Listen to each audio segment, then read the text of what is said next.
Moja ya trending kubwa hivi sasa ambayo imekuwa ikizungumziwa ni huu wimbo wa Mbosso unaoenda kwa jina la Darasa la Saba. Stori ya wimbo huu ndani yake imeibua gumzo mara baada ya Mbosso mzaji story kuweza kuiongelea kwa upana zaidi kwa kutokana na mashabiki kutoelewa stori hile kwa kina zaidi.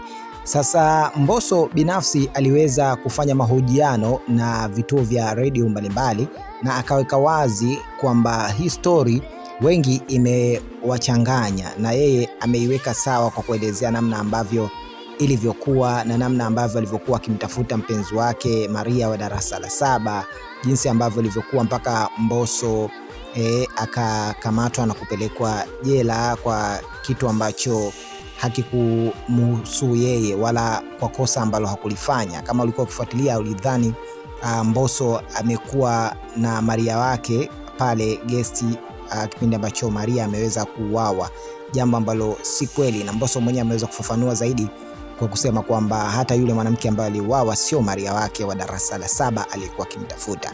So mambo ni mengi sana na kila mmoja amekuwa akizungumza mengi. Tukiachana na story hizo, tuzungumzie namna ambavyo wimbo huu umekuwa umepokewa kwa ukubwa sana zaidi. Mimi ni mpongeze Mbosso pindi tu alipoweza kuachana na Wasafi na alipovunja mkataba wake rasmi na kuanza kazi zake. Hakupoa kama vile ambavyo wengi wamekuwa wakidhani kwamba Mbosso inaweza ikawa ndo safari yake ya kupotea kimuziki, lakini ndio kwanza anaonyesha ukubwa kwamba amejipanga na bado mambo makubwa mengi yanakuja. Na ukianza kuzungumzia jinsi wimbo huu wa Darasa la Saba ulivyokuwa una hit kweli kweli na namna ambavyo mashabiki wameupokea, trending zote zimekuwa zikishikiliwa na Mbosso Khan. Nimekuwekea hapo picha, tazama namna ambavyo Mbosso amewashika mashabiki huko Oman, huko Waarabu wameshikwa kweli kweli.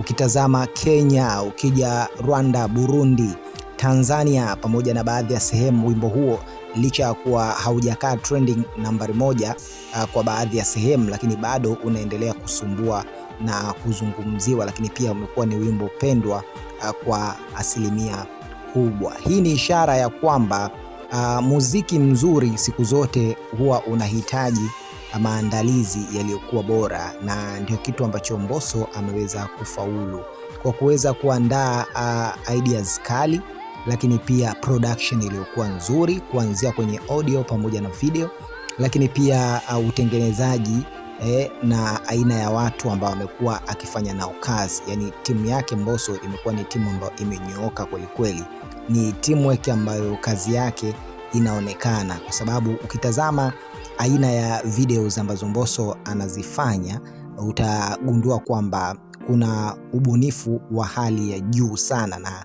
gharama kubwa inatumika. Naweza nikasema kwa sasa hivi ukiwataja wasanii top 5 kutokea hapa Afrika Mashariki ambao wanafanya video zenye gharama kwelikweli na wanafikisha ujumbe kwenye jamii kwa kunyoosha kwelikweli, huwezi kuacha kumweka Mbosso katika listi hiyo.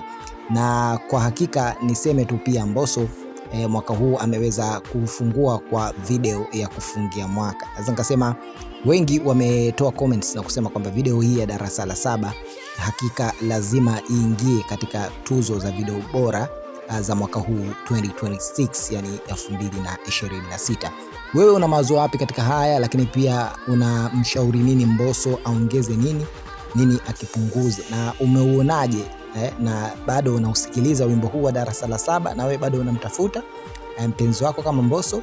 Tuambie kwenye upande wa comment hapo chini. Lakini hii ni Tanzania Live TV, usisahau kusubscribe, kulike pamoja na kushare video hii.